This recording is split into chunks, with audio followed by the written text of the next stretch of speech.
नमस्कार साथियों, मैं पंकज सिंह आप सभी का स्वागत करता हूं अपने चैनल और एप्लीकेशन वीसेल विद पंकज सिंह पर। साथियों, अभी कुछ घंटे पहले मैंने एक क्लास लिया आंदोलनों के बारे में। राजस्थान का आंदोलन मतलब उसमें 4 पार्ट को मैंने शामिल किया और चारों जहां से बहुत सवाल बनते रहते हैं आपके एग्जाम में। वो 4 क्या था? 1857 का महान राष्ट्रीय आंदोलन जिसमें राजस्थानियों का क्या योगदान था। सशस्त्र आंदोलन माने गोला बारूद बम कट्टा तलवार तीर के माध्यम से जो पूरे देश में आजादी पाने की एक लहर चल रही थी, उसमें राजस्थान में क्या क्या हुआ उसको हमने देखा। और राजस्थान का किसान आंदोलन भी देखा, 2 मुख्य रूप से वेंगू और विजोलिया। और जनजातीय आंदोलन माने किसानों को जो कष्ट हुआ उन्होंने कैसा आंदोलन किया, हिंसक अहिंसक। और जनजातियों को जो कष्ट हुआ, चाहे जिससे भी जागीरदार से कष्ट हुआ या राजा से कष्ट हुआ या अंग्रेजों से कष्ट हुआ, उन्होंने क्या किया, उसके चारों के बारे में हमने डिटेल में देखा, थ्योरी में देखा, खूब डिटेल में देखा। आज उसका प्रैक्टिस सेट है, छोटा वर्जन है।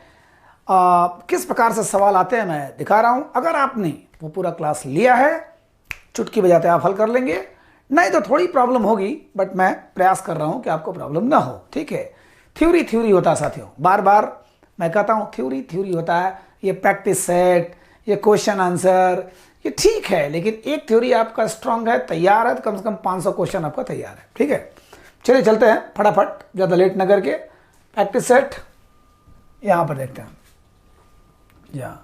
राजस्थान का पहला राज्य जिसने सर्वप्रथम अंग्रेजों से संधि की थी। अंग्रेजों से संधि अंग्रेजों ने शुरू किया था।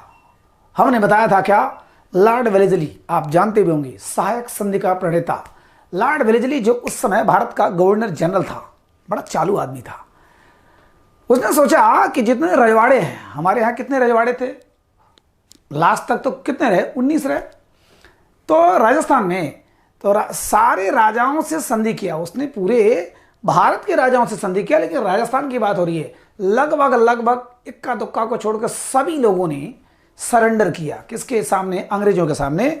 उसने शर्त रखी कि तुम मेरी मदद करो विपत्ति में, मैं तुम्हारी मदद करूंगा विपत्ति में। हम लोग तो राजा हैं, कष्ट में तुम ही ज्यादा पड़ोगे। आज़ादी अगर मिल गई तो तुम्हारा रजवाड़ा छिन जाएगा। दुनिया भर का लालच देके उसने सहायक संधि ले लिया, उसने सब्सिडरी अलायंस पर साइन करवा लिया। कहा कि जब कभी हमारे ऊपर कोई दिक्कत आती हो तो सपोर्ट करिएगा, अगर कहीं कुछ क्रांति की सगबुगाहट हो रही है तो हमको सूचना दीजिएगा। ठीक है, और अपनी सेना भी कुछ वहां पर रख देता था, जिससे कि वहां की लोकेशन मिलता रहे। बड़े चालू थे अंग्रेज लोग। तो राजस्थान का पहला राज्य जिसने सर्वप्रथम अंग्रेजों से संधि की वो था करौली। ठीक है, करौली, ये करौली उसने संधि की 1817 में। और जो लास्ट था, जो आपका सवाल बनता है, लास्ट था सिरोही। ठीक है, सिरोही, ये 1823 में। ठीक है, लास्ट। इसके बीच में सारे लोगों ने लगभग सरेंडर कर दिया। किसके सामने? अंग्रेजों के सामने, संधि के नाम पर। सहायक संधि का जन्मदाता कौन था? Lord Wellesley. लॉर्ड वेलेस्ली मतलब दौर वही था, ध्यान दीजिएगा, दौर वही था। ठीक है, तो 1817 में करौली किया, उसके बाद सबसे लास्ट में सिरोही किया, बीच में और लोगों ने किया। ठीक है, टोंक एक ऐसा एकमात्र रियासत थी जो मुस्लिम रियासत थी, हमको पता है। और एकमात्र ऐसी रियासत, हम लोग रियासती वाले चैप्टर में पढ़ चुके हैं, एकमात्र ऐसा रियासत जो कि अंग्रेजों ने बनाया था वो था झालावाड़। हमने खूब पढ़ा है, तो अभी देखते हैं। ठीक है, चलिए, करौली हो गया ये। अब आता है किस राज्य में संधि के पश्चात मुस्लिम राज्य का उदय माना जाता है। चलिए, ये तो टोंक ही है। ठीक है, ये हमने देख ही लिया है। अब यहां पर जैसलमेर को छोड़िए, ये गलत है ये। ठीक, किस राज्य से संधि के पश्चात मुस्लिम राज्य का उदय हुआ, इसका हमने रियासत वाले चैप्टर में अध्ययन किया है। तो एकमात्र मुस्लिम रियासत कौन सी? टोंक। ठीक है, अब आता है किसने जीवन पर्यंत ब्रिटिश विरोधी तत्वों का प्रतिनिधित्व किया। ब्रिटिश विरोधी माने भारतीयों का सपोर्ट किया, ब्रिटिश का विरोध माने भारतीयों का सपोर्ट। ज्यादातर रजवाड़े सब लोग सरेंडर कर दिए थे, सहायक संधि कर दिए थे। जब किसी से आपकी दोस्ती हो गई तो आपका फर्ज बनता है कि आप मदद करिए और मदद लीजिए। सब लोग सरेंडर किए, लेकिन ये भाई साहब जोधपुर के राजा मान सिंह, वही मान सिंह, ध्यान दीजिएगा, एक मान सिंह ऐसा था जिनका नाम लेते ही बद्दुआ निकलती है। राणा प्रताप के समय का मान सिंह, गद्दार मान सिंह, जोधा भाई, हरखा भाई, जो भी कहिए, उसका भतीजा मान सिंह, अकबर का तलवार चाटने वाला मान सिंह, जो भी कहिए। लेकिन यहाँ पर ये जोधपुर, वही मेहरानगढ़ का किला, जोधपुर का राजा मान सिंह, ये भारतीयों का सपोर्ट किया, अक्सर भारतीय लोगों की सहायता किया, क्रांतिकारियों की सहायता किया, और सब लोग तो बल्कि अंग्रेजों का मदद करते थे अपनी सेना भेज करके। ठीक है, तो किसने जीवन पर्यंत ब्रिटिश विरोधी तत्वों का प्रतिनिधित्व किया? किसने किया था? जोधपुर के राजा मान सिंह। ठीक है, मान सिंह। 1857 की क्रांति के समय में राजपूताना में ब्रिटिश छावनियां थी। साथियों, ब्रिटिश माने अंग्रेज लोग अपनी छावनी बना के रखते थे हर प्रदेश में। राजस्थान में 6 छावनियां थी। ठीक है, राजस्थान में 6 छावनियां थी। देख रहे हैं हम लोग। पहला था नसीराबाद। ठीक है, 2 तो अजमेर में थी, नसीराबाद। ठीक है, एक था नीमच, नाम भी याद रखेगा, वैसे जरूरत नहीं लेकिन फिर भी आता रहता है, नीमच। ठीक है, देवली, ठीक, देवली, खैरवाड़ा। ठीक है, खैरवाड़ा। 5वां ब्यावर। ठीक है, ब्यावर। और एक और कौन था? नसीराबाद, नीमच, देवली, खैरवाड़ा, ब्यावर। और अच्छा देखते हैं, ये था अजमेर में। ठीक है, अजमेर में। और ये था नीमच एमपी में, जो आज का एमपी है उस समय राजस्थान का पार्ट था। देवली टोंक में, ये खैरवाड़ा उदयपुर में। ठीक है, और ब्यावर ये अजमेर में। ठीक, अजमेर में। और एक और कौन था? नसीराबाद। और 2 लोगों ने चूंकि साथ नहीं दिया था, ये खैरवाड़ा और ब्यावर, इन दोनों ने अंग्रेजों का साथ दिया था। मतलब 1857 का जो संग्राम हुआ था, हमारे भारतीयों ने मिलकर लड़ाई लड़ी थी अंग्रेजों के खिलाफ, सारे लोग साथ दिए, लेकिन इन दोनों ने नहीं दिया। अब आप कहोगे अच्छे इनका क्या मतलब है, ये छावनी और ये? तो मैं बता रहा हूं, जैसे मान लीजिए आर्मी की छावनी है, सेना की छावनी है। ठीक, ब्रिटिश ने बना दिया, 6 जगह बना दिया। उदयपुर बना दिया, 2 अजमेर में बना दिया, टोंक में बना दिया, पाली में बना दिया। हाँ, पाली में, एक पाली में था, वो देखिए दिमाग से उतर रहा है, नसीराबाद, नीमच, देवली, खैरवाड़ा और ब्यावर। एक पाली में था, अभी दिमाग में आ जाएगा। तो ये 6 छावनियाँ, 6 जगह। अब मान के चलो ये आपका राजस्थान आई है। ठीक है, अब अजमेर में 2 जगह हो गया। ठीक है, एक उदयपुर में हो गया। ठीक है, और देखिए टोंक में हो गया, और अजमेर मान लीजिए टोंक में हो गया। एक एमपी, उस समय एमपी था। ठीक है, और हाँ, एक जो था वो दिमाग में नहीं आ रहा, चलिए अभी मैं बता दूंगा। नसीराबाद, नीमच, देवली, खैरवाड़ा, ब्यावर। यहाँ पर होता क्या था कि अधिकारी तो अंग्रेज रहते थे, लेकिन उनके अंडर में जो सिपाही रहते थे, जो आर्मी पर्सन रहते थे, वो तो भारतीय थे, ज़्यादातर सब भारतीय थे। अब 1857 का जब संग्राम सुलगा, ध्यान दीजिएगा, डेट तो थी 31 मई 1857 का, 1857 डेट 31 मई थी, लेकिन पहला कांड पहले मंगल पांडे वाला हुआ, वो गड़बड़ा दिया। फिर वहीं से शुरुआत हुआ 10 मई को ही, यानी 21 दिन पहले 10 मई को ही वो आंदोलन शुरू हो गया, जिसकी वजह से बाद में फ्लॉप हुआ। हमने पहले अंग्रेजों को मारा, लेकिन अंग्रेज सावधान हो गए थे, सारी सेनाएं आ चुकी थी, फिर हमको रौंदा गया, मारा गया। हमने किसको अपना बनाया था? मुखिया। सारे लोग जाकर के, उस समय मुगल का अंतिम बुढ़ा राजा था, कौन था? बहादुर शाह जफर। उसको लोगों ने जबरदस्ती कहा कि आप मेरे माई बाप हो, आप मेरे राजा बन जाइए और हम आपके अंडर में क्रांति करते हैं। कोई न कोई एक लीडर तो होना चाहिए। वो बेचारा हम क्या कर लेंगे, वो कांपता रहा, लेकिन उसको जबरदस्ती बना दिए। फिर अंग्रेज जब आ गए, काफ़ी लोगों सेना आ गई, उसके बाद हमारे विद्रोह को रौंद दिया, हमारी माँ बहनों के साथ बहुत गलत काम किया। उसके बाद इस बुढ़ऊ को, ये जो बुढ़ऊ थे, इनका कायदे से हाल चाल लिया, ढोलक बजाते हुए बर्मा लेके गए। ठीक है, फिलहाल तो ये छावनियाँ थी। छावनियाँ किस लिए थी? नियंत्रण रखने के लिए, कंट्रोल रखने के लिए, देखने के लिए हमारे राजस्थान को। और चूंकि एक सिस्टम होता था, जैसे जीजी होता था, गवर्नर जनरल पूरे भारत का होता था, जैसे आज का राष्ट्रपति है। अब इसके अंडर में कौन होता था? AGG, agent to governor general. ये था राजस्थान का लॉरेंस। ठीक है, राजस्थान का लॉरेंस था। और इसके अंडर में पॉलिटिकल एजेंट होते थे साथियों, पॉलिटिकल एजेंट। ठीक है, ये पॉलिटिकल एजेंट होते थे, माने राजनीतिक एजेंट होते थे। ये अलग अलग 4 जगह पे थे। ठीक, तो गवर्नर जनरल पूरे देश का था, वो तो क्यों राजस्थान का था नहीं, पूरे देश का था।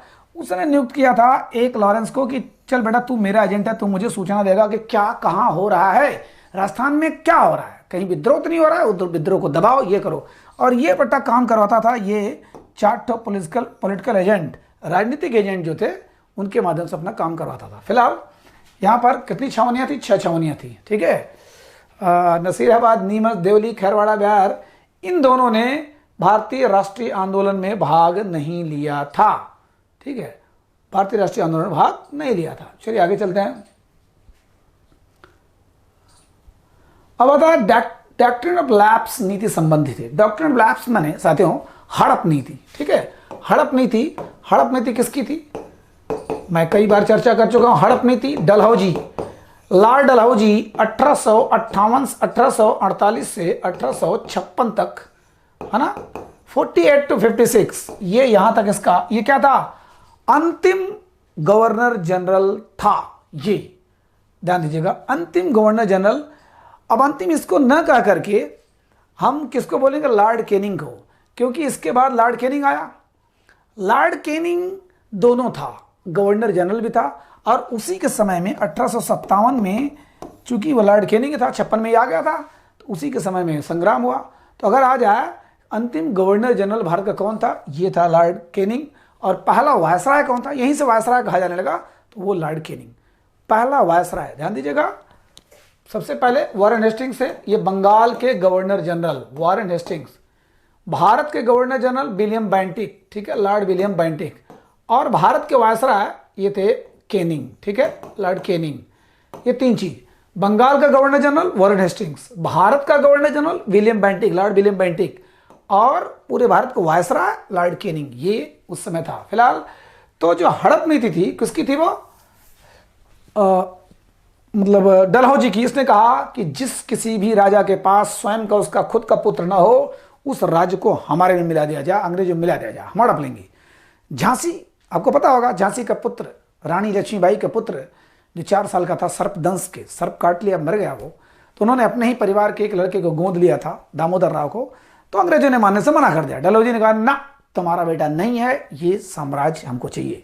रानी ने कहा मर जाऊंगी लेकिन झांसी नहीं दूंगी। फिर युद्ध हुआ, सब लोग जानते हैं, जनरल हीरोज ने कहा कि अकेले मर्द थे महिलाओं में। फिलहाल तो हड़प नीति, जो डॉक्ट्रिन ऑफ लैप्स, इसी हड़प नीति के तहत उसने बहुत से साम्राज्य को अपने मिला लिया, अपने राज्य में मिला लिया, अंग्रेजी में मिला लिया, कि तुम्हारा लड़का नहीं है, तुम्हारा लड़का नहीं, तुम्हारी केवल बिटिया है, तुम्हारा कोई दूसरे को गोद लिया, ऐसा नहीं चलेगा, तुम्हारा खुद का नहीं है तो मिलाओ, ठीक है। तो डॉक्ट्रिन ऑफ लैप्स किसने किया, डलहौजी ने, ठीक है, डलहौजी, लॉर्ड डलहौजी।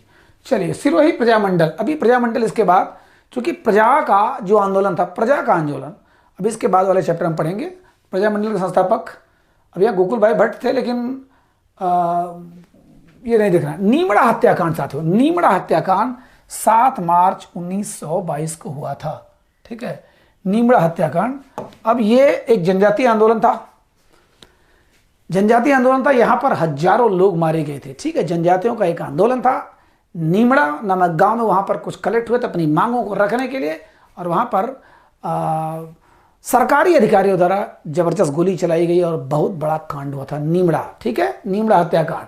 और ये किसका था, ये जो आदिवासियों का एक ही आंदोलन था, एक ही आंदोलन का हिस्सा था वो, एक ही, आदिवासियों को एक करने के लिए, ठीक है, आदिवासियों को एक करने के लिए एक ही आंदोलन चला था 1922 में, एक 1921 में चला, 1922 में चला, 1925 में चला। तो एक ही आंदोलन का हिस्सा था नीमड़ा हत्याकांड। ये कब हुआ था, 7 मार्च 1922 को, ध्यान दीजिएगा, 7 मार्च 1922 को। कितना भी छोटा करना चाहता हूं लेकिन बड़ा हो ही जाता है। बिजौली आंदोलन साथियों, ये भारत का सबसे बड़ा आज तक का किसान आंदोलन रहा है, माने राजस्थान का, ठीक है, राजस्थान का। ये 1897 में शुरू होता है, जिस साल 2 कांड हुआ था। 1897 में स्वामी विवेकानंद जी ने बेलूर मठ बनाया था बंगाल में, और इसी साल सुभाष चंद्र बोस का जन्म हुआ था।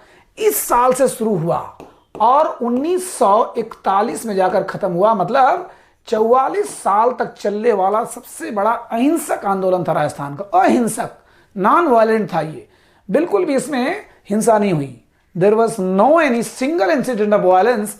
कोई भी वायलेंस का एक भी सिंगल घटना नहीं थी। ठीक है, तो इसको 44 साल तक चलने वाला, वैसे इसमें नाम 3 लोगों का आता है, लेकिन इसके जनक किसको माना जाता है? विजय सिंह पथिक।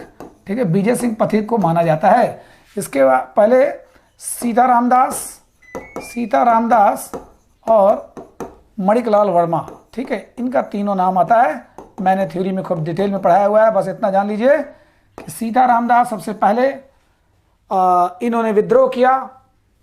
किसके खिलाफ? जागीरदार राजा के खिलाफ। राजा के मतलब वह जागीरदार था जो टैक्स बढ़ा दे, उसके खिलाफ किया। ठीक है, ये किसान आंदोलन था, इन्होंने किया। चलिए ठीक है, दबा दिया गया।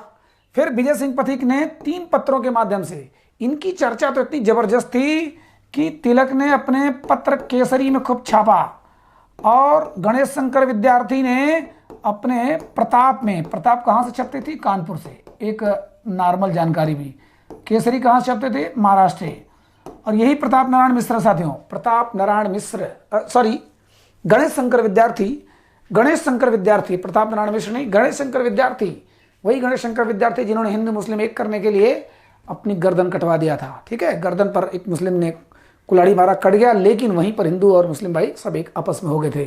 ठीक है, तो विजय सिंह पथिक, इन्होंने भी जबरदस्त आंदोलन किया था। यद्यपि इनका सेठ जमनालाल बजाज से थोड़ा सा कटी कटा होगा। ये बजाज का जिक्र हम लोग प्रजामंडल में करेंगे। ठीक है, बस इतना जानिए कि बिजौलिया किसान आंदोलन कहाँ? ये भीलवाड़ा में, ये भीलवाड़ा, और जबकि ये मेवाड़ क्षेत्र के अंतर्गत। ठीक है, तो बिजौलिया किसान आंदोलन 44 साल चला था, 1897 से 1941 साल चला था। सबसे बड़ा अहिंसक आंदोलन था। इसके जनक माने जाते हैं कौन? विजयलाल पथिक माने जाते हैं।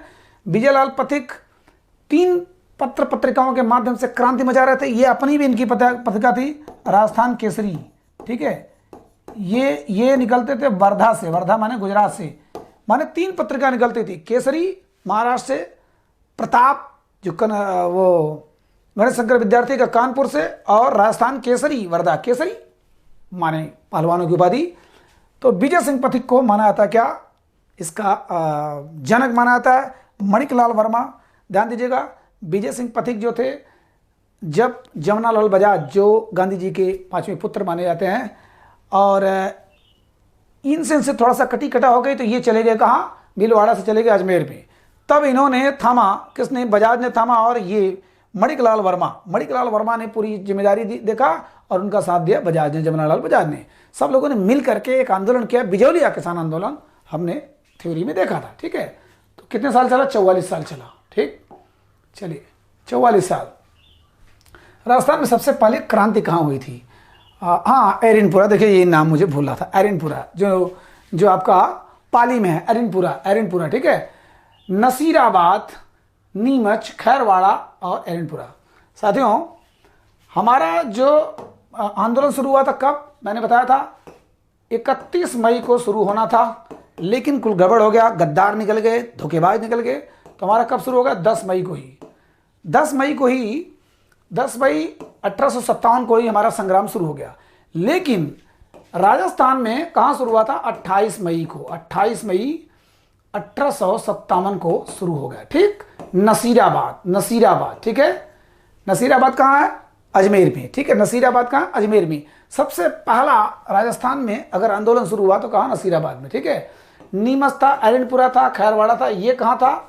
आपका पाली जिले में। ठीक है, पाली, एरिनपुरा। ठीक, तो 6 छावनियां थी, 6 का ये हमने देखा। ठीक है, हुआ क्या कि नसीराबाद में जितने आर्मी ऑफिसर थे, उन्होंने देखा कि उनके जो अंडर में हैं, जो सिपाही लोग हैं, उन्होंने विद्रोह कर दिया। अरे, मेरठ में हमारा विद्रोह शुरू हो गया। 10 मई को मेरठ से विद्रोह शुरू हो गया। वो सारे लोग भाग करके जाते हैं दिल्ली में बहादुर शाह जफर को अपना राजा बना करके क्रांति करते हैं, और कई अंग्रेजों को काट डालते हैं। मार काट हो रहा था, हम क्यों नहीं जाएं? ये यहां से निकल लिए। ठीक है, उसके बाद नीमच वाली कुल घटना हुई थी। यहां पर तो कसम खिलाया गया अधिकारियों के माध्यम से, भैया कसम खाओ कि हम ब्रिटिश के सरकार के प्रति वफादार रहेंगे। तो उसने कहा कि जब आप लोग वफादार नहीं तो हम क्यों हैं? फिर वहां पर भी लोगों ने मारा पीटा, काटा, और निकल लिए कहाँ? दिल्ली। ठीक है, दिल्ली चलो का नारा लेकर चले हुए।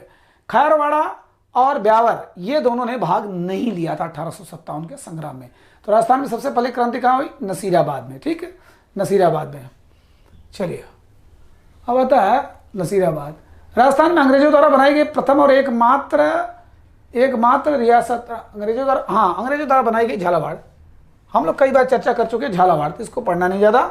ठीक है, मेवाड़ प्रजामंडल की स्थापना किसकी अध्यक्षता में हुई? चलिए ठीक है, ये बाद में हम लोग देखेंगे। ठीक, क्योंकि प्रजामंडल अभी हम पढ़े नहीं है तो आपको शायद समझ में ना आए। एक ही आंदोलन के प्रणेता कौन थे साथियों? एक ही आंदोलन के प्रणेता मोतीलाल तेजावत। ठीक है, मोतीलाल तेजावत 1921 में एक ही आंदोलन, ये जनजातियों का आंदोलन था, जनजातियों को एक करने के लिए आंदोलन था, अपनी मांगों को मनवाने के लिए सबको एक कर दिया इस आदमी ने, और इसके प्रणेता माने जाते हैं। ठीक, जनजातीय आंदोलन में एक आता है नाम, ध्यान दीजिएगा, जिसको भगत आंदोलन बोलते हैं, सुरजी भगत। ठीक है, सुरजी भगत और गोविंद गुरु, हम लोग अभी आगे पढ़ेंगे गोविंद गुरु। ठीक है, ये भगत आंदोलन में थे। ये सुरजी भगत और Govind Guru, very very important name. लेकिन यहां पर मोतीलाल तेजावत, एक ही आंदोलन के प्रणेता कौन है? मोतीलाल तेजावत। मोतीलाल नेहरू मत सोचिएगा, यहां पर शायद नेहरू लिखा गया है। तो गोविंद गुरु ये उसके हैं। ठीक है, भगत आंदोलन वाले हैं। भोगीलाल पांड्या कोई नहीं, तो तेजावत हैं। ठीक है, इन्होंने अपनी मांगों को मनवाने के लिए और लोगों को एक करने के लिए, सारे आदिवासियों को जब एक किया, उसी को एक ही आंदोलन कहते हैं। ठीक, चलिए, संप सभा का स्थापना कब हुआ था? 1883 में। 1883 में यही लोग थे, अभी जो मैंने नाम लिया, सुरजी भगत और गोविंद गुरु, ध्यान दीजिएगा साथियों, गोविंद गुरु, ये जो है भगत आंदोलन के जनक थे। और वो आंदोलन माने ये आदिवासियों का आंदोलन था। इन्होंने अपनी मांगों को लेकर के, हमारी संस्कृत सभ्यता को सुरक्षित रखा जाए, हमको ज़्यादा से ज़्यादा सुविधाएं मिले, हमारा टार्चर न किया जाए, ज़्यादा एक्सप्लॉइट न किया जाए, हमको शोषण न किया जाए, सारा चीज़ डिमांड लेकर के 1883 में इन्होंने एक चीज़ बनाया था। जस्ट 2 साल बाद इसके कांग्रेस बना था। तो सुरजी भगत और गोविंद गुरु, इन दोनों ने इसकी स्थापना की थी। किसकी? संप सभा की, 1883 में। ध्यान दीजिएगा, घबराएगा आपको। तो कांग्रेस की स्थापना 1885 में हुई, उसके जस्ट 2 साल पहले हुई। ठीक है, चलिए आगे चलते हैं। 1883 में जाट किसान आंदोलन कब हुआ था? इसमें कुछ जानने वाली चीज नहीं है। 1880 में हुआ था जाट किसान आंदोलन, 1880। 1897 में, अब देखिए, 1885 में कांग्रेस का स्थापना, 1897 में अभी मैंने बताया बिजौलिया आंदोलन, और 1890 में कोई ऐसा खास काम नहीं। तो 1880 में जाट किसान आंदोलन चला था, बस इतना, जाटों का आंदोलन हुआ था। ठीक है, अब आते हैं बेंगू किसान आंदोलन का नेतृत्व किसने किया? जी हाँ, बेंगू किसान आंदोलन की बात जब भी होगी साथियों, तो 2 ही किसान आंदोलन की, बिजौलिया और वेंगू। वैसे हुआ छुटपुट बहुत था, लेकिन 2। तो यहां पर राम नारायण चौधरी वेंगू किसान आंदोलन का, इसके बारे में थोड़ा सा बता दूं, चूंकि इसको कहा गया बोल्शेविक क्रांति। ठीक है, बोल्शेविक क्रांति। चलिए अभी आगे इसका चर्चा करता हूं। तो राम नारायण चौधरी इस वेंगू किसान आंदोलन के जनक थे। एक तो निराल अहिंसक था, बिजौलिया वाला, ये हिंसक था। अब हिंसक किस मामले में था, अभी चर्चा कर रहा हूं। ठीक है, तो राम नारायण चौधरी, माणिकलाल वर्मा हमने बात किया, वंशीधर शर्मा, भोगीलाल पांड्या, ये सब नहीं थे, राम नारायण चौधरी। ठीक, राम नारायण चौधरी। अब बताए किस आंदोलन को बोल्शेविक क्रांति की संज्ञा दी गई? अब इसी पर चर्चा करते हैं। बोल्शेविक, ये वेंगू आंदोलन बोल्शेविक। साथियों आपको थोड़ा सा हिंट बता दूं, 1917 में रूस की क्रांति हुई थी। उस समय क्रांतिकारी नेता था लेनिन, जो भगत सिंह के गुरु थे, लेनिन। तो लेनिन किसान वर्ग से, ये श्रमिक वर्ग से थे। इनको ये लगता था कि सारा काम कंपनी में, कारखाने में हम करते हैं, लेकिन पैसा जाता है मालिकों के हाथ में, जो पूंजीपति हैं, कैपिटलिस्ट हैं। तो क्यों ना हम आंदोलन कर दें, क्रांति कर दें। और लास्ट में क्रांति होती है, भयंकर क्रांति होती है, उसको सर्वहारा वर्ग की क्रांति बोलते हैं। और ये क्रांति करके पलट देते पूरा सत्ता। जार जो समय सबसे वहां का तानाशाह था, जार, रूस का जार, उसको खत्म कर देते हैं सत्ता को, और लेनिन वहां का सर्वेसर्वा राजा बन जाता है। माने रूस के हिसाब से लोकतंत्र आ गया, लेकिन लेनिन तो बहुत बड़ा तानाशाह था। फिलहाल तो 1917 में उसको कहा गया बोल्शेविक क्रांति। जो जो आम जनता के, आम श्रमिकों का, लेबर्स का जो आंदोलन हुआ था उसको बोल्शेविक क्रांति करते हैं। यहां पर भी बेंगू में किसानों का इतना भयंकर वो होने लगा। और ये कहाँ है, ये भी मेवाड़ में ही है, ठीक है, मेवाड़ में। यहां पर इतना किसानों का भयंकर मतलब होने लगा आंदोलन कि मेवाड़ सरकार ने कहा ये तो बोल्शेविक है, ये तो मेवाड़ का या राजस्थान का बोल्शेविक क्रांति हो रही है, इनको दबाओ। और वास्तव में बहुत टार्चर किया गया, समझौता हुआ भी और नहीं भी हुआ, समझ जाइए बस। बेंगू किसान आंदोलन कहाँ, मेवाड़ में। इसके जन्मदाता रामनारायण चौधरी। और ये क्या नाम है, 1921 18 ये उसी दौर में हो रहा था, 1921-22 में, ठीक है। चलिए अब बोल्शेविक आपको समझ में आ गया होगा। अब नेक्स्ट क्वेश्चन देखते हैं, ठीक है। जलियांवाला बाग, थोड़ा गड़बड़ लिखा हुआ है, जलियांवाला बाग पता है आपको, 1919 में अप्रैल में भयानक कांड हुआ था। हमारे भारतीयों को तीन तरफ से घिरे हुए उस दीवार के अंदर घुसकर जनरल डायर ने जो गोली चलाई थी उसमें हजारों लोग मारे गए थे, लेकिन आंकड़ा था 350 का। तो यहां पर क्या गया, जलियांवाला बाग से भी भयंकर कहा। गांधी जी ने किस आंदोलन को कहा, तो साथियों बिजोली आपको पता है अहिंसक आंदोलन था, नॉन वायलेंट था। ये थोड़ा सा वायलेंट था, ये काफी वायलेंट था, जिसको बोल्शेविक क्रांति की संज्ञा दी गई। नीमू चाड़ा, ठीक है। अब ये नीमू चाड़ा कहाँ है, ये है अलवर में, अलवर किसान आंदोलन, ठीक है। तो अलवर में दो मेन था, सुअर वाला और नीमू चाड़ा में, ठीक है। ये दोनों अलवर में है। और सुअर वाला मतलब कि सुअर को खिलाने के लिए एक तो राजा महाराजा जो है काफी कुछ अनाज देते थे, दूसरे वो उसको छोड़ देते थे, वो जाके किसानों की फसल बर्बाद करते थे और उसको मार नहीं सकते थे, बैन लगा हुआ था। किसानों ने आंदोलन कर दिया, भयंकर आंदोलन किया और उसके बाद उनको मानना पड़ा, फिर छूट देना पड़ा कि जाओ भैया सुअरों को मारो, ठीक। और यहाँ पर नीमू चाड़ा में भी वही हाल हुआ, लेकिन यहाँ पर लोग इकट्ठा हुए ऐसी जगह पर विरोध करने के लिए। किसानों ने अपनी मांग को रखने के लिए, किसानों को जितनी उनकी मतलब मांगें होती हैं, जो उनकी सुविधाएं होती हैं, उसके ऊपर सरकार ने हमला करवा दिया, ठीक। और काफी लोग, 800 से हजारों लोग मारे गए। समझ सकते हैं कि गांधी जी ने उसको कहा कि जलियांवाला बाग से भी भयंकर आंदोलन कौन सा था, नीमू चाड़ा आंदोलन, ठीक है। एक और था, आप लोगों से इसी में पूछ रहा हूं मैं, एक और था जिस आंदोलन की बात अभी मैंने किया 1922 में, 7 मार्च 1922 को, उसको भी कहा गया था कि दूसरा जलियांवाला बाग।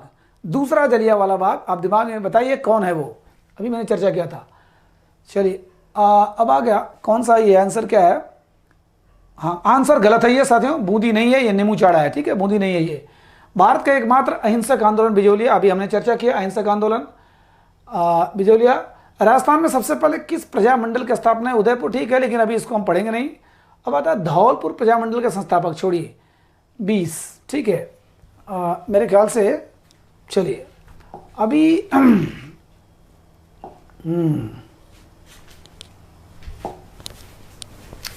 तो अभी हम लोग इसको देखते हैं, ठीक है। तो 20 हो गया, लगभग 25 था, जिसमें से कि आपके लायक 15 मेन है, ठीक, 15 मेन है, क्योंकि कुछ क्वेश्चन ऐसे हैं जो कि हम नेक्स्ट चैप्टर में देखेंगे हम लोग, ठीक है। नेक्स्ट चैप्टर में देखेंगे। चलिए यहां देखते हैं, चेतावनी के चुंगाटिए या चंगूटिए नामक रचना किसने की साथियों, किसने की। अब देखिए, केसरी सिंह बारहट, केसरी सिंह बारहट, इन्होंने ये रचना की, किस लिए की बता दे रहा हूं। इनका नाम बड़ा गजब का लिया जाता है राजस्थान के इतिहास में, केसरी सिंह बारहट। इन्होंने बड़ा त्याग किया। इनके बेटे प्रताप सिंह बारहट, इनके भाई जोरावर सिंह बारहट और इनके जमाता, इन चारों ने बलिदान दिया। किसमें, सशस्त्र आंदोलन वाले में। ध्यान दीजिएगा, हमने शुरू में 1857 का आंदोलन जिक्र किया, फिर आदिवासी का जिक्र किया हमने, जो भगत आंदोलन, एक ही आंदोलन, फिर हमने किसान का किया, बिजौलिया, बेंगू, बूंदी और ये आपका अलवर वाला, ठीक है, नीमू चाड़ा वाला। अभी क्या है कि सशस्त्र आंदोलन, जो जैसे हम लोग देखे थे कि चंद्रशेखर आजाद, भगत सिंह कट्टा बारूद के दम पर आज़ादी चाहते थे, ठीक। भगत सिंह तो फिर वैचारिक क्रांति करने लगे, लेकिन रामप्रसाद बिस्मिल, चंद्रशेखर आज़ाद, अशफाक उल्लाह खान, ये सब सारे लोग तो बस मारपीट के चाहते थे आज़ादी। उनके मन में बहुत विचार नहीं थे, जितना जोश था, ताकत थी, जुनून था, उत्साह था, खाली किसी तरह मारो काटो। ठीक है। फिलहाल चेतावनी के चिंगुटिया नामक रचना किसने किया? केसरी सिंह बारहट ने। एक राजा थे भाई साहब, चूंकि 1903 में एक दरबार लग रहा था दिल्ली में साथियों, 1903 में एक दरबार लग रहा था दिल्ली में। राजा एडवर्ड सप्तम आ रहे थे। एडवर्ड सप्तम माने सातवें एडवर्ड सप्तम, चूंकि हम तो उन्हीं के अधीन थे, राजा इंग्लैंड के वही हमारे मालिक थे, वही करता धरता थे। तो उनके समारोह में, उनके दरबार में शामिल होने के लिए राजा जा रहे थे। तो उन्होंने ये किताब दिया चेतावनी के चंगुटिये। उन्होंने किताब देकर कहा कि लो पढ़िए। और वो पढ़ने के बाद उनकी आंखें खुल गई कि बाप रे, मैं तलवा चाटने जा रहा हूँ ऐसा राजा का जो हमारे ऊपर राज कर रहा है, हमको गुलाम बनाए हुए है। तो वो भाई साहब हट गए, उन्होंने भारतीयों का सपोर्ट किया। ठीक है। खास करके जोधपुर के, आई थिंक जोधपुर के राजा जा रहे थे। ठीक। तो चेतावनी के चंगुटी राजा में थोड़ा सा कंफ्यूज हो सकता है, कहाँ का मैं एक कहानी बताने के लिए, कुछ ऐसा कुछ नहीं आएगा कि किसको दिया उन्होंने, किसको दिया। चलिए, तो इनका नाम अभी फिर से आएगा, मैं बता रहा हूं। देखिए, केसरी सिंह बारहट 1857 के क्रांति में जन विद्रोह का प्रमुख केंद्र ही था साथियों, कोटा और जोधपुर और कोटा। ठीक है। 1857 के क्रांति में राजस्थान में जन विद्रोह का केंद्र मेन था, लेकिन जोधपुर में था क्या? आउआ एक जगह है, वेरी वेरी इंपॉर्टेंट, इसके बारे में बता रहा हूं। आउआ। अब कहेंगे अच्छा क्या है इसकी कहानी, चलिए मैं बताता हूं। जोधपुर साथियों, चूंकि जयपुर, जोधपुर, ठीक है, और उदयपुर और कोटा, ये चार जो है एजेंट, पॉलिटिकल एजेंट यहां पर नियुक्त किए गए थे। ठीक है। यहां पर ईडन था, अंग्रेज एक ईडन था। जोधपुर में मैसन था। उदयपुर में सारवस था। ठीक है, उदयपुर में सारवस था। और कोटा में बर्टन था। ध्यान दीजिएगा, कोटा में बर्टन। अगर आप इस तरह लगा लेते हैं तो ध्यान दीजिएगा, जयपुर, हाँ, जोधपुर, उदयपुर और कोटा, चार कोने में इसने अलग अलग पॉलिटिकल एजेंट, किसने बैठा था? हमारे जो एजीजी था, जो लॉरेंस था, AGG, agent to governor general, उसने चार पॉलिटिकल एजेंट को बैठाया था, चार जगहों बैठाया था। ठीक है। जोधपुर में, जयपुर में, कोटा में, उदयपुर में, चार कोनों बैठाया था। और कहा था कि अगर कोई सुबुगाहट हो, कुछ ऊटपटांग हो तो हमको खबर दो। ठीक। ये चारों कुल मिला जुला के अंग्रेजी अधिकारी थे। ठीक है। अंग्रेज अधिकारी जिनको मारने के लिए लालायित थे हमारे भारतीयवासी। अब आते हैं आउआ की घटना पर। ठीक। आउआ, ये जो अभी चर्चा किया हमने, जो इसका आंसर होगा आउआ। हुआ क्या साथियों, जब नसीरवाड़ा में, एरनपुरा में, जब ये आंदोलनकारी जब निकलते चले जा रहे थे, सब लोगों ने अपने राजा को चुन लिया कि बहादुर शाह जफर हमारा राजा होगा, दिल्ली में होगा, सब लोग जा रहे थे। तो वहीं पर कुछ आंदोलनकारी जोधपुर में, ध्यान दीजिएगा, आउआ नामक स्थान पर, बड़ा पवित्र स्थान है, आउआ नामक स्थान पर पड़ाव डाला, माने वहां पर भी विद्रोह कर दिया। ठीक है। चंपावत थे एक, पूरा नाम नहीं याद आ रहा मुझे, एक चंपावत, कोई आपको जानने की जरूरत भी नहीं है वहां पर। तो आउआ में हुआ क्या, उनके नेतृत्व में कई लोगों ने विद्रोह कर दिया, आंदोलन कर दिया।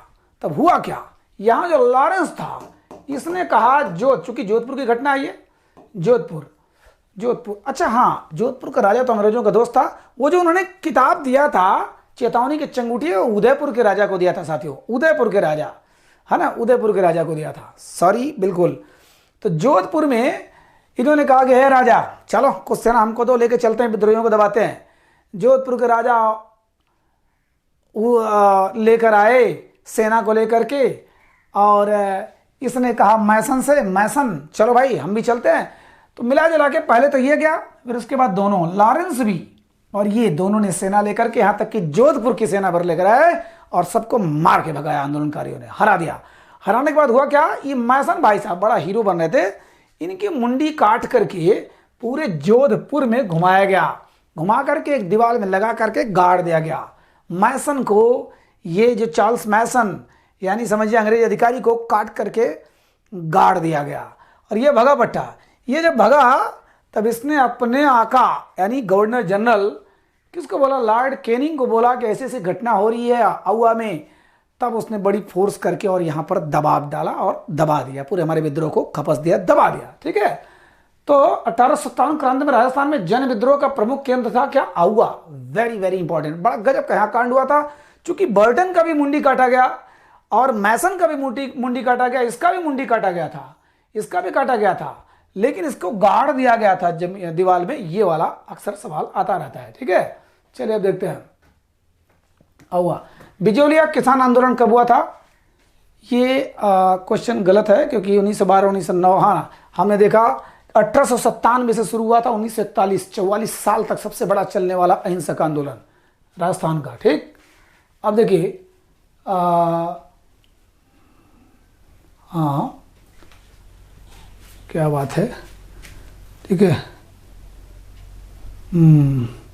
सशस्त्र क्रांति में, चलिए अच्छा, किस पॉलिटिकल एजेंट के सर को काटकर किले की दीवार पर टांग दिया गया था? वो था बर्टन। ठीक है, कोटा में साथियों, नहीं सॉरी मैसन, अभी मैंने चर्चा किया, किले की दीवार में टांग दिया गया था मैसन। कहाँ का था? जोधपुर का। ठीक है, जोधपुर का। अभी सशस्त्र क्रांति में सर्वाधिक योगदान, चलिए अच्छा हाँ, अब इनकी बात करते हैं। सशस्त्र क्रांति में सर्वाधिक योगदान किस स्वतंत्रता सेनानी का रहा? तो अर्जुन सेठी, विजय सिंह पथिक, गोपाल सिंह खारवा, केसरी सिंह बारहट, ये चारों लगभग एक ही ग्रुप के थे। और इनके बारे में अब चर्चा कर लेते हैं थोड़ा सा, क्योंकि फिर अधूरा रह जाएगा। अब देखिए, ये जो है केसरी सिंह बारहट, मैंने अभी बताया, इन्होंने अपने पुत्र प्रताप सिंह बारहट की बलिदान दिया, अपने भाई जोरावर सिंह बारहट का बलिदान किया, अपने जामाता का भी बलिदान किया। बहुत बड़ा इन्होंने बलिदान किया राजस्थान के इतिहास में। केसरी सिंह बारहट का नाम बड़ा गजब है, इन्होंने किताब लिखा था चेतावनी के चंगूठी, जो कि उदयपुर के राजा को दिया था। इनका बेटा प्रताप सिंह, ठीक, प्रताप सिंह, तो ये ध्यान दीजिएगा 1800, चूंकि ये सॉरी ये सशस्त्र आंदोलन वाला 1857 की क्रांति का नहीं है। इनकी घटना थोड़ी सी बता दे रहा हूँ। 1912 के बाद 1912 में एक और घटना हुआ, 1913 में एक और घटना हुआ, जहां पर ये सारा सिस्टम खत्म हो गया। 1912 में आपको पता है कि दिल्ली को राजधानी बना दिया गया, चूंकि 11 में ही निर्णय ले लिया गया था कि अब कलकत्ता से राजधानी हमारे भारत देश की कहाँ होगी? दिल्ली में। तब कलकत्ता वाले खोल गए कि इतना मजा आ रहा था, राजधानी सबको सिस्टम यहीं पर, सारा गवर्नर जनरल सब यहीं पर अब चला जाएगा दिल्ली। प्रॉब्लम होगी, वो लोग खोल गए। वहां पर एक शेर आदमी था, कौन? बोस, रास बिहारी बोस। बहुत ही गजब का योगदान इस आदमी का। मैं अक्सर बोलता रहता हूं कि सुभाष चंद्र बोस से किसी भी मामले में इस आदमी का योगदान कम नहीं था, लेकिन ये पता नहीं किस नेपथ्य में छिप गए। ठीक है, पर्दे के पीछे छिप गए। तो 1912 में जो क्रोध था कि दिल्ली क्यों राजधानी हुई, तो उन्होंने सोचा कि उस समय जो वायसराय था, लॉर्ड हार्डिंग, 1912 में वो दिल्ली में बड़े मस्ती से खूब निकाल रहा था, वो अपना सवारी हाथी पर बैठ करके। ये भाई साहब केसरी सिंह बारहट और इनके कुछ मित्र और ये रास बिहारी बोस, ये लोग साड़ी पहन करके पंजाब नेशनल बैंक के ऊपर खड़े हो गए, जहां महिलाएं फूल फेंक रही थी, उनको बड़ा दुलार रही थी कि जाओ भैया दिल्ली राजधानी आज। अब बड़ी खुश हो गए हम लोग, वहां से उठा लाया राजधानी दिल्ली को। उसी समय उस फूल में बम बनाकर फेंका, लेकिन उस लॉर्ड हार्डिंग की किस्मत अच्छी थी कि उसके महावत जो महावीर सिंह था, उसको बम लगा और वो मर गया तुरंत। और ये दोनों घायल हो गए। पति पत्नी भी बैठी थी, पीछे चपक कर बैठी थी, दोनों घायल हो गए, लेकिन बच गए। बचने के बाद धरपकड़ शुरू हुआ। अब आपको पता है कि एक वायसराय के ऊपर हमला हुआ है, धरपकड़ शुरू हुआ। फरार हो गए कहाँ? रास बिहारी बोस फरार हो गए जापान में, और इनके भाई जो थे जोरावर सिंह बारहट, वो भी फरार हो गए। हालांकि उसी फरारी में बड़ी बुरी मौत मरे वो। ठीक है, कोई बहुत ज्यादा उनके बारे में नहीं जानकारी मिलती। लेकिन प्रताप सिंह, ध्यान दीजिए कि एक कांड और हुआ था, साधु को मारने, माने लूटने की प्रथा चालू किया इन लोगों ने। ध्यान दीजिएगा, अभी मैंने बताया था कि इन लोगों ने मिलकर के अभिनव भारत नामक एक क्रांतिकारी संगठन बनाया था राजस्थान में। क्रांतिकारी संगठन माने वहां पर क्रांतिकारियों की भर्ती करना। केसरी सिंह बारहट उसके मेन कर्ता धर्ता थे, ये अर्जुन सेठी भी थे उसमें, गोपाल सिंह खरवा भी थे, ये सब थे। तो उसमें तो चल ही रहा था उनका क्रांतिकारी आंदोलन। तो जब पैसे की कमी पड़ी, जिस प्रकार से काकोरी कांड हुआ था, राम प्रसाद बिस्मिल ने ट्रेन लूटा था 1925 में, उसी प्रकार इन्होंने 1912 में और 13 में 2 साधुओं को मारा। एक तो राजस्थान का साधु था, एक बिहार का साधु था, ठीक है, कोटा में उसको मार दिया गया। तो साधुओं को मारा तो उसी हत्याकांड में, ध्यान देना, आई थिंक नीमड़ा हत्याकांड था या कुछ ऐसे हत्याकांड था, जिसमें उस आदमी को गिरफ्तार कर लिया गया। किसको? प्रताप सिंह बारहट को। यानी कांड कुछ और किए, गिरफ्तार किसी और में हुए। होने के बाद नीमच, हाँ नीमच हत्याकांड, एक नीमच हत्याकांड, ठीक है, 1913 वाला नीमच हत्याकांड था। और ये भी एक हत्याकांड था, साधु का, दोनों में हत्या हुआ था, ठीक है। तो उसी में गिरफ्तार कर लिया गया किसको? प्रताप सिंह बारहट को। और इनको बड़ी बुरी सजा दी गई, हड़काया गया कि तुम्हारी मां बहुत तड़प रही है, अगर तुम पूरा बता दो अपने साथियों का नाम तो तुमको छोड़ दिया जाएगा। उसने कहा मैं हजारों माओं को के सामने अपनी मां को कुर्बान करता हूं, कुछ नहीं बोलूंगा। नहीं बताया, बड़ी बुरी तरह से टार्चर किया गया और बाद में मारा गया। हालांकि बाद में जब इनके पिताजी केसरी सिंह बारहट ने सुना कि मार दिया गया, बरेली की जेल में इनको बंद किया गया था, बरेली उत्तर प्रदेश कि बरेली की जेल में बुरी मौत मारा गया है, बड़ा कष्ट हुआ इनको।